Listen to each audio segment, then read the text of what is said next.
Grade বিমের cement, বালি ও খোয়ার হিসাব বের করার পদ্ধতি। এখানে একটি গ্রেড বিমের লেআউট দেখতে পাচ্ছেন। এখানে সবগুলো গ্রেড বিম 15 ইঞ্চি বাই 12 ইঞ্চি করে দেয়া আছে। আর এখান থেকে এ পর্যন্ত 18 ফিট, আবার এখান থেকে এ পর্যন্ত 18 ফিট, আবার এখান থেকে এ পর্যন্ত 10 ফিট, এখান থেকে এ পর্যন্ত 10 ফিট। প্রথমে গ্রেড বিমের আয়তন বের করতে হবে।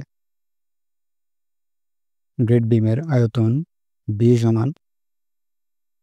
সমান L into B into D। L হচ্ছে এখানে সবগুলো গ্রেড বিমের দৈর্ঘ্য। তো প্রথমে আমাদেরকে L বের করতে হবে। L সমান এখান থেকে এ পর্যন্ত 18 ফিট,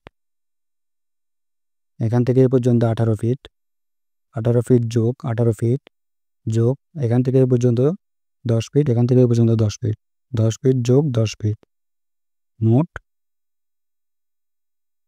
56 ফিট। তো L এর মান সমান গ্রেড বিমের দৈর্ঘ্য L সমান 56 ফিট।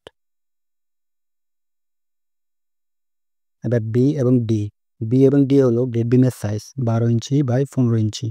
অর্থাৎ আমি যদি সেকশন অঙ্কন করে দেখাই, এখান থেকে এ পর্যন্ত 15 ইঞ্চি আর এখান থেকে এ পর্যন্ত 12 ইঞ্চি। এই 15 ইঞ্চিটা হলো বিমের গভীরতা বা D, আর 12 ইঞ্চি হলো বিমের প্রস্থ বা B।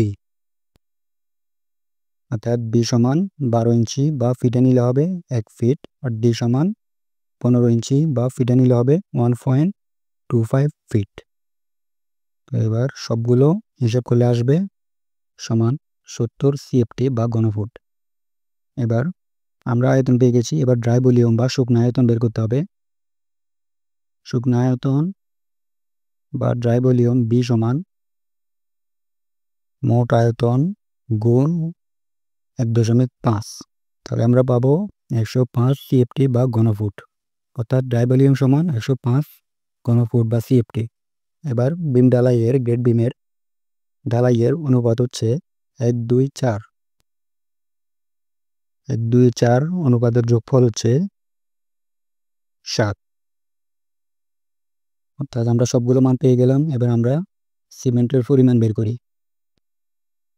সিমেন্ট সমান মোট আয়তন, সিমেন্ট সমান ড্রাই ভলিউম 105 গুণ অনুপাতের 1 বাই অনুপাতের যোগফল 7 গুণ 1.25। এটা হচ্ছে প্রতি ব্যাগ সিমেন্টের আয়তন সমান 12 ব্যাগ।